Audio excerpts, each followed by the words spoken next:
Qu'est-ce que ça nous coûte les voyages du président de la République? Ça nous coûte quoi? C'est énormément d'argent. Et à l'époque, j'avais dit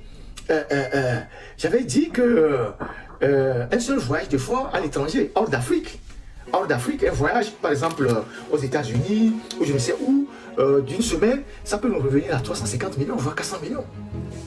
Un seul voyage.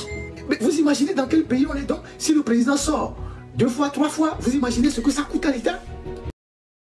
On ne peut pas laisser le pays être géré comme ça, comme une boîte personnelle, et les gens en font s'ils veulent. Aujourd'hui, le salaire du président, je pense qu'on a dit officiellement que le président gagne 7 millions. Mais ce ne sont pas les 7 millions qu'il gagne qui lui permettent de faire ce qu'il est en train de faire là. Vous avez vu quand Faure allait à Léon la dernière fois, on a chassé tout le monde de la rue. On a chassé tout le monde. Il est allé avec au moins une dizaine de véhicules, peut-être même 15. On a chassé tout le monde. Mais il y avait encore un hélicoptère qui suivait la route et qui le suivait à l'air. Il est allé à Togoville. On a barré la route, on a chassé tout le monde. Et il y allait avec un hélicoptère. Tout ça, c'est des dépenses. C'est des dépenses inutiles.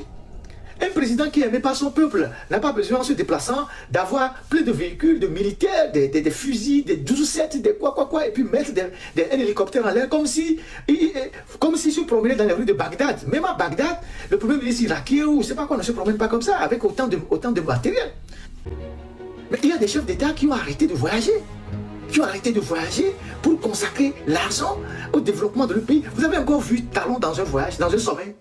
Vous l'avez encore vu quelque part? Dans un sommet, il n'est jamais là. Il envoie son ministre des Affaires étrangères ou il envoie son ministre de l'économie. Lui, il est au pays.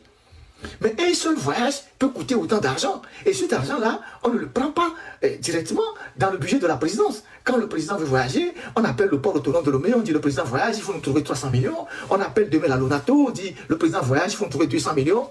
On appelle après la caisse de sécurité sociale, on dit le président voyage, il faut nous trouver 150 millions. C'est comme ça qu'on prend l'argent dans toutes les sociétés d'État. Et à la fin des comptes, ces sociétés d'État ne contribuent en rien au budget de l'État parce que l'argent prend d'autres circuits. Il arrive parfois que Faure Gnassingbé, il va à Niamtougou Lomé 2 fois par jour. C'est quand même un avion qui décolle et qui consomme du carburant.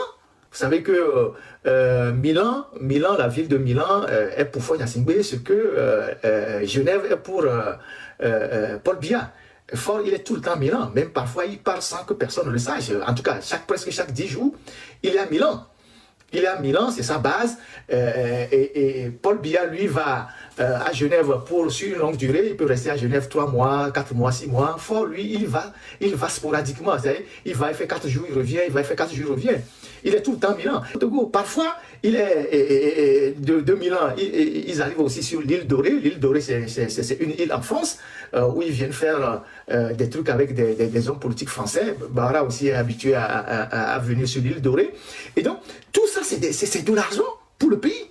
C'est de l'argent qu'on dépense pour le pays. Vous imaginez ce que ça coûte à l'État? Le kérosène, les frais d'entretien et tout. Vous imaginez ce qu'on engloutit dans ça?